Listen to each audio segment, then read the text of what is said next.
Hello viewers, আসসালামু আলাইকুম। আমার আজকের ভিডিওর টপিক হচ্ছে মেহমান। সাধারণত বাসায় মেহমান আসার কথা শুনলে আমি যা যা করে থাকি আজকের ভিডিওতে সেগুলো আপনাদের সঙ্গে শেয়ার করার চেষ্টা করব।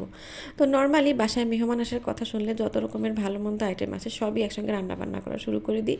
তো দেখতেই পাচ্ছেন বাসায় নর্মালি পোলাও রান্না করলে হয়তো আমরা এত রকমের আইটেম একসঙ্গে রান্না করি না, কিন্তু মেহমান আসার কথা শুনলে যত রকমের আইটেম আছে সবই একসঙ্গে রান্না করা শুরু করি। যদিও আমি খুব একটা বেশি আইটেম রান্না করিনি, তারপরেও যা করেছি। আর যদি বাসায় স্পেশাল কোনো মেহমান আসে তখন তো এক রকমের বেশি জুস বানিয়ে দেওয়া হয়, যেটা আমি করার চেষ্টা করেছিলাম সেদিন। আর আমার দ্বিতীয় পয়েন্ট হচ্ছে, তো আমাদের সবার বাসাতেই সুন্দর সুন্দর শোকেস থাকে, যে শোকেসের মধ্যে আমরা সব ধরনের কাচের থালা বাসন বা দামি দামি জিনিসপত্রগুলো সাজিয়ে রাখি। সেগুলো আমরা সারা বছর সাজিয়েই রাখি, কিন্তু যখনই শুনি যে বাসায় কোনো মেহমান আসবে তখনই শোকেস থেকে যত রকমের দামি দামি সুন্দর সুন্দর থালা বাসনগুলো আছে সেগুলো সব বের করে সবগুলো একসঙ্গে দিয়ে নানান রকম খাবার দিয়ে টেবিলে ডেকোরেশন করে রাখতে হবে। আসলে এর মেন উদ্দেশ্যই হচ্ছে যে মেহমানদেরকে বোঝাতে হবে আমাদের বাসায় অনেক সুন্দর সুন্দর প্লেট বাটি ঘটি আছে। আর সাধারণত নর্মালি আমরা এই সমস্ত প্লেট বাটি সারা বছরেও বের করি না, কিন্তু মেহমান আসলে সেগুলো শোকেসের মধ্যে একটাও থাকে না।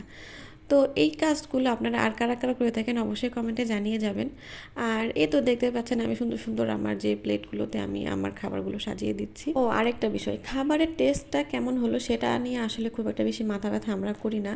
আমরা আসলে সাজানো নিয়ে বেশি ব্যস্ত থাকি। তার কারণ হচ্ছে আগে দর্শনধারী, তারপরে হচ্ছে গুণবিচারী। তো যাই হোক, এভাবে আমরা সব খাবার দাবারগুলো টেবিলের মধ্যে সাজিয়ে রাখি।